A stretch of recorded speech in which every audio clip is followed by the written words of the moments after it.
I worked as a night guard at a grocery store. They left a strange set of rules. I saw the job listing 2 weeks ago. Wanted. Night guard at West Market in redacted. Pa, 12 a.m. to 6 a.m. shift. $21 per hour. The whole thing struck me as odd, right off the bat. What kind of grocery store needed a security guard while it was closed? Was the crime really that bad? But I needed the money. Badly. And 2 days later, after a phone interview with a man named Clive, I showed up for my first shift. As soon as I pulled up, I sort of understood why they needed a night guard. The grocery store sat at the edge of a rundown strip mall. Large signs reading space for rent hung in the store windows, but judging by the dusty glass and flickering street lamps, no one had taken them up on the offer in years. I parked near the front door, and as I approached the building, I saw a woman hurrying away from the store. "You must be Aaron," she said breathlessly. "The night guard." "That's me. Clive left you some instructions." I put them on the conveyor belt at Register 1. She gave me a polite nod and then stepped around me, heading for the only other car in the parking lot. "Oh, thanks. Be friendly," my inner voice scolded. "She's your new coworker." I turned around. "Hey, what's your name?" But she was already diving into the car.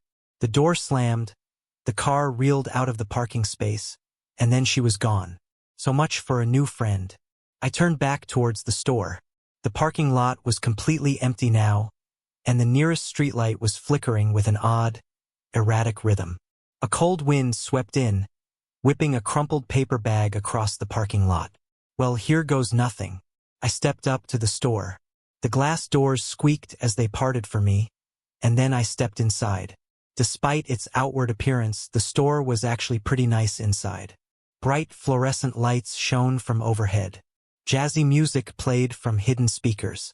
I headed over to Register 1, where a folded piece of paper was waiting for me. I flipped it open and began to read. "Dear Aaron, welcome to the West family. We sincerely hope you enjoy your first shift. To help you, we've compiled a list of rules that should make your shift as easy as our fresh-baked apple pie. 1. As night guard, you are expected to patrol the store every half hour, making sure nothing is amiss. You may spend the rest of your time in the break room, at the back of the store, monitoring the security camera feeds. 2. Do not go down aisle 7. Do not look down aisle 7. 3. If you hear a knocking sound coming from within the freezers in the frozen food aisle, ignore it. 4. If you see a shopping cart that hasn't been put away, please return it to the shopping carts at the front of the store immediately. 5. Do not be alarmed if you find a pool of blood in the meat aisle. Sometimes our meat packages leak. Simply head to the storage closet, get the mop and bucket and clean it up. However, do not step in the puddle or touch it in any way. 6. If you see a woman in the store, immediately go to the break room and stay there until she leaves. Do not call the police or report a break-in. Do not make eye contact with her. 7. The music we play throughout the store is a pre-recorded disc of instrumental jazz. If the music ever stops, immediately go to the break room and stay there until it resumes. 8. Do not, under any circumstances, end your shift early. Thank you so much, and again, I hope you enjoy your shift, Clive. I stared at the rules, rereading them slowly. They were so weird. A woman in the store? Avoid aisle 7? I'd never been given instructions like this, even when I worked as a bouncer at a nightclub in a bad part of town. Maybe it was a test. They wanted to see how well I could follow instructions, no matter how absurd they were. I looked up at the security camera, staring down at me from the corner. Okay. Challenge accepted. I glanced at my phone. 12:06. Might as well get my first patrol out of the way now before getting settled in. It was odd walking through the store when it was so empty and quiet. All the breads and muffins had been stored away somewhere. White opaque plastic had been pulled down over the vegetable display to keep the cold in. When I got to the end, I made a right into the meat section. Sheets of plastic had been pulled over the meat coolers, too. I saw flashes of red through the gaps, of massive ribeye and sirloin steaks, big slabs of meat with the bones still intact. I averted my eyes. While I wasn't a vegetarian, I never really liked the sight of raw meat. I turned instead to the aisles. Aisle 3. Pasta and sauces, all lined up on the shelves, glinting in the fluorescent light. Aisle 4. Cookies and snacks. Aisle 5. Aisle 6. Oh right, I wasn't supposed to look at aisle 7. I forced myself to look down at the floor. Yeah, it was stupid, but they told me not to look. In the off chance they were going to check the CCTV footage later to grade my performance, I was going to follow every rule. I continued further into the store. A few minutes later, I found the break room. A nondescript brown door with a little square window cut into it. I took note of its location for later. As soon as I was done with this patrol, I was going to break out my laptop and finish watching Friday the 13th 4. And then I was at the west end of the store, the frozen section. I turned down the aisle, heading back towards the front. That's when I saw it. A shopping cart, parked askew in the middle of the aisle. I huffed. Of all the rules, this was the one that annoyed me the most. I was hired to be a security guard, not a cleanup crew. Wasn't it the employee's job to put all the carts away at closing time? Sighing, I began pushing it towards the front of the store. The wheels rolled smoothly underneath me. The jazz music played softly in my ears. I turned the corner and walked past the cash registers, heading towards the front door. That's when I heard it. A soft sound, barely audible over the jazz music. I stopped, straining my ears to listen. Several seconds of silence went by, and then I heard it again. It sounded like someone crying. The hairs on my neck stood on end. There's no one in here. The door's been locked the whole time. Unless a customer had accidentally stayed past closing time. Maybe that employee, the woman I'd run into in the parking lot, didn't notice them, and locked up before they could get out. "Who's there?" I called out. A wailing sob in response. My heart plummeted. It sounded like a woman, or possibly even a child. "I'm coming," I called, breaking into a run. "Where are you?" They didn't reply, they just kept sobbing. I frantically continued in the direction of the sound, calling out to them, telling them everything would be okay. But then I stopped dead. The sound, it was coming from aisle 7. Do not go down aisle 7. Do not look down aisle 7. The rules had been very clear about that. I stopped just short of the aisle, next to an end cap display of mayonnaise, and carefully positioned myself so I was hidden. "I'm going to help you," I called out. "Can you tell me what happened?" They finally spoke, but they didn't answer my question. Help me," the voice cried, through more sobs. Please." I wanted to step into the aisle. My foot was already halfway off the floor, ready to run in there and comfort them. But something stopped me. A gut instinct, a little alarm bell going off in my head, because out of all the aisles, what were the chances this person would be in aisle 7? And besides, they were safe. They were in an empty store with me. It's not like they were in a dark alleyway in the middle of the night. "Come out of the aisle," I called, my voice shaking a little. "Then I'll be able to help you." "Please," the voice replied. "Help me. This is stupid. Clearly some person got stuck in here after closing time, and they're scared. Just go into the aisle and help them get home." But there was another part of my brain, the instinctual lizard brain part, and it was screaming at me to not move a muscle. "Do you need me to call someone?" I tried. "Your parents or family?" "The police." Help me," the voice pleaded again. The "help me." It sounded the same each time they said it. A little stutter at the beginning, an emphasis on me. It almost sounded like a recording or some AI-generated thing looping over and over. It didn't sound natural. "Come out of the aisle," I shouted.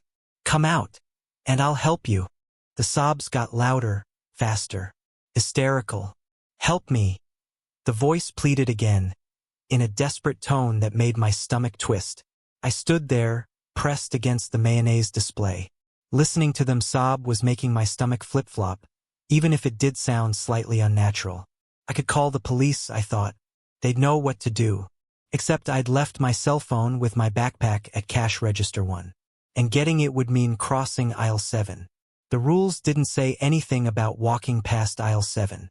They just said I shouldn't go down it or look down it. And I couldn't just stand here and do nothing. What if it really was someone who needed help? A child who'd sprained their ankle and couldn't get up? Don't worry. I'm getting my phone and calling the police, I called out. Then I took a deep breath and stepped across the threshold of aisle 7, towards register 1. As soon as I took a step, the crying stopped. Just like that. Violent sobbing, and then, in an instant, nothing. Like a switch had flipped. Then the footsteps started. Loud, slapping footsteps of someone running down the aisle. Way too large to be a child. Coming straight at me. My heart dropped. It's a trap. They're coming for me, and I'm probably going to die here. But as soon as I made it across the aisle, the sound stopped. All I heard were the soft jazz tunes playing through the speakers overhead. I hightailed it to the break room, completely forgetting about the cart I was supposed to return. The break room was small and cramped. The little square window in the door had been blacked out with construction paper from the inside. The only source of light came from the computer screen on the desk, displaying the security camera feeds. I scrolled through the feeds. I quickly noticed that none of them offered coverage of aisle 7. It seemed like the cameras were intentionally placed to avoid that aisle. After searching the grainy black and white video for anything amiss, I leaned back in the chair and closed my eyes. When I finally opened them again, it was almost 12:30. Time for my next patrol. I didn't want to go. I felt safe here, locked up in this little room. But I also knew I wouldn't be safe if I didn't listen to the rules. I shuddered, imagining what would have happened to me if I'd gone down aisle 7. If I hadn't listened. I pulled myself out of the seat and headed for the door. The store was completely silent. No hysterical sobbing or pounding footsteps. I started my patrol near the back, walking up aisle 17. Cans of food glinted on the shelves as I passed. But when I glanced at them, I didn't see any labels I recognized. No chef ravioli or giant green men. Just generically labeled cans of meat stew. In fact, all the aisle had was meat stew. The same cans over and over and over. I reached the end and turned right, towards the front of the store. And that's when I realized that I had already broken one of the rules. The cart. I hadn't returned it. It wasn't where I'd left it. Instead of haphazardly parked near aisle 7, it sat next to one of the cash registers. Like some ghost man was checking out his groceries. I paused for a second, hands hovering above the handle. Then I grabbed it and headed towards the door. Outside, the parking lot was pitch black. Not a single street lamp. The shopping carts are only a few feet from the door, I told myself. Just go in and out. It'll take 2 seconds. I did it as quickly as possible. I ran into the darkness, slammed the shopping cart into the row, and dashed back inside. Then I shut the doors and clicked the lock.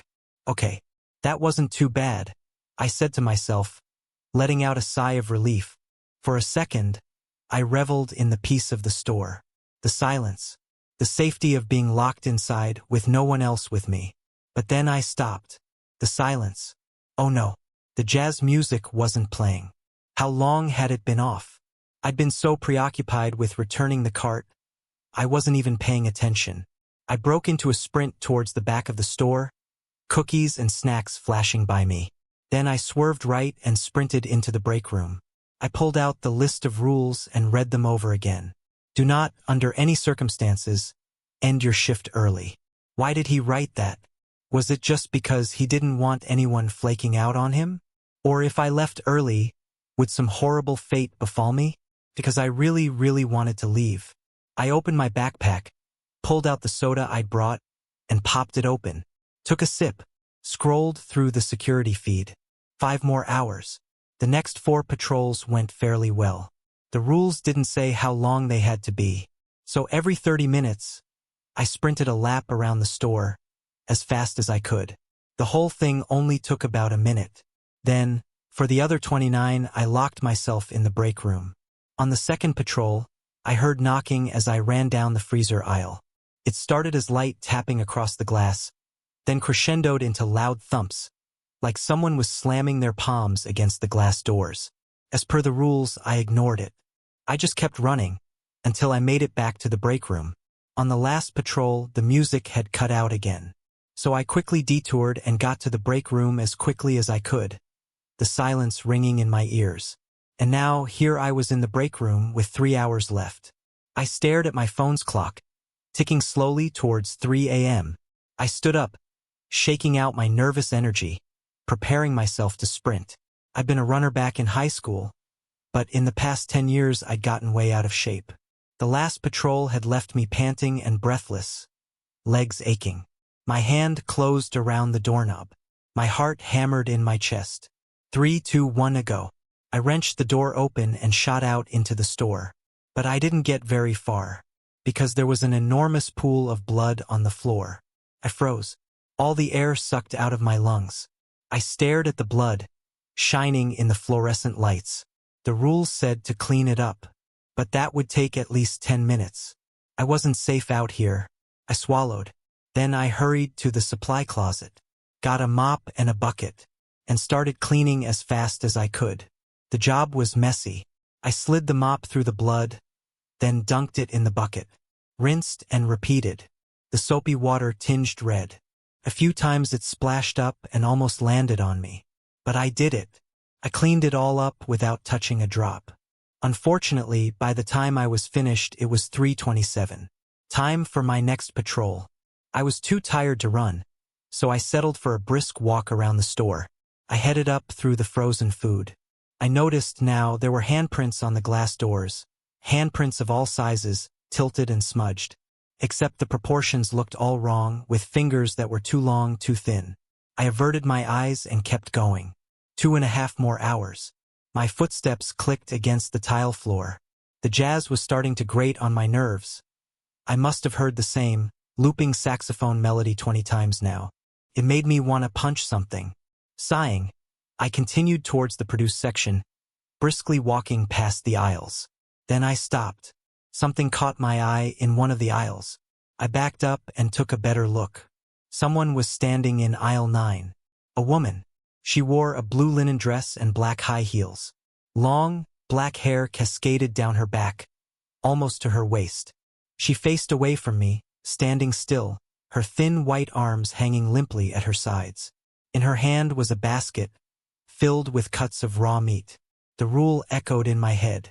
If you see a woman in the store, immediately go to the break room. Do not make eye contact with her. I slowly backed up, as quietly as I possibly could. Then I started down the next aisle, towards the break room. Click, click, click. I heard her footsteps echo against the tile.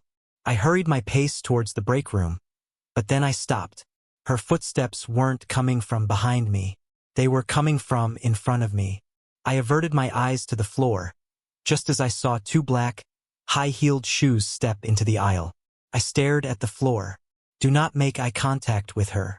Do not make eye contact with her. The words repeated over and over in my head. But I had to get to the break room, and she was standing in my way.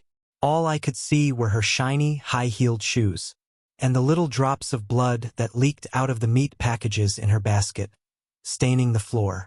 I backed up. That was the only way I could go. I kept my eyes on the floor, careful not to look up. But she was following me. Click, click. For every step I took, I saw a shiny black heel come into view, attached to a thin, white calf extend. Keeping time with me, quickened my pace. So did she. Click, click, click. I wheeled around and broke into a sprint. Click, click, click. I ran down an aisle at random and sprinted towards the break room. But then, halfway down the aisle, I stopped. A shopping cart was parked across the middle of the aisle, blocking my way. Not just one cart, several of them, stacked up in a teetering tower that was nearly as tall as the aisles themselves. I was trapped. I backed away, my heart pounding. Click. Slow, methodical footsteps, coming towards me, slowly, like a cat stalking its prey. I took my chances. I turned around, sprinted back out into the open, and stepped into the next aisle. Oh no, no. I knew it instantly. A tattered lump of gray clothing and sickly, pale blue skin sat on the floor. The person, the creature, the thing folded in on itself, in a pose reminiscent of a crying child. But it obviously wasn't anything resembling a human, with its strange lumps and appendages and complete lack of head. I stepped into aisle 7. I immediately reversed direction, but not before the thing unfolded itself and began to move towards me. I whipped around and, screaming, sprinted down the next aisle. Miraculously, I made it to the end in one piece. I veered sharply left, towards the break room. Almost there. Almost there. My hand hit the doorknob. I wrenched it open and dove inside. Then I collapsed in the chair, panting. I sucked in a breath, staring at the locked door. Am I really safe in here? Technically, the rules never said I would be safe. Maybe staying in here only decreased my chance of death. I turned my attention to the security camera feed on the monitor. It showed the middle of the store, and from what I could see, the aisles were empty, no trace of the woman. I switched to the next feed. The produce section. Empty. I switched to the next one. I jumped. She was standing right there, in front of the break room door. She stood so still, the image could have been a photograph, except for the blood slowly dripping from the meat in her basket. I swallowed and glanced away from the monitor, at the door. My heart slammed into my ribs when I saw her shadow under the door. Go away. Please go away, I pleaded in my mind. The shadow of her head in the window tilted, as if contemplating her next move. Now I knew why the window had been covered. I forced my eyes away and looked back at the screen. She was still standing there. Except, there was something different about the way she was standing. I squinted at the grainy black and white image, trying to figure out what was going on. When my eyes finally fell on her heels, I realized they were facing forward. But I was still looking at the back of her head, at the long, black hair cascading to her waist. Either her hair was hanging over her face, or she'd turned her head all the way around. It must have been 20 minutes before she began to walk away from the door. I couldn't tell if it was just the low frame rate of these crummy cameras, but her movements looked jerky, her body lurching with each step. It made me sick to watch. When she disappeared from the screen, I let out a breath of relief. My hands and legs were shaking, weak. Okay, think. The rules said to wait until she left. All I had to do was watch the feed by the front door. As soon as I saw her leave the store, I'd be safe. After a few minutes of sitting there, waiting for my heart rate to return to normal, I forced my fingers back to the keyboard. I pressed the arrow key to move to the next feed. Then the next and the next, looking for the camera at the front of the store. No, her face. Her face filled the entire screen. Her eyes filled me with horror. They were pure white. No pupils, no irises, just pure white eyes threaded with spidery veins. I screamed and jumped back. Then I shut my eyes. The rules said don't make eye contact. Did that count? Through the screen, I let out a terrified, shuddering wail and covered my face with my hands, my entire body shaking. When I finally took a peek through my fingers, I saw her, rapidly scaling down the wall, away from the camera on the ceiling, like some kind of spider. Then she pushed through the glass doors and disappeared into the night. She'd left. I was safe, or as safe as I could be, in this cursed grocery store. I glanced at the clock. 3:58 a.m. Time to patrol. I really didn't want to, but I forced myself to swing the door open and run as fast as I could through the store. I saw shopping carts stacked in teetering towers, heard hands pounding against the freezer doors, saw little spots of blood on the shiny tile from the woman as she'd stalked me. And then, a minute later, I was done. I locked myself in the break room and for the first time in years began to sob. The remaining patrols went by without incident, though I did hear more sobbing from aisle 7 and more banging from the freezers. And then the hour had come. 6 a.m. My heart soared at the sight of the pink dawn sky through the glass doors. I was safe. I was free. When I glanced out into the parking lot, I saw a few cars pulling in. Disgruntled, groggy employees clutching coffees, heading towards me. As soon as the first one came in, I flew out of the store, ran to my car, and got out of there as fast as I could. I'd never felt such relief, such happiness. I felt like a new man. All of my problems, even my financial ones, seemed dwarfed by what I'd just endured. When I pulled onto the main road, I rolled down my windows and flicked on the radio.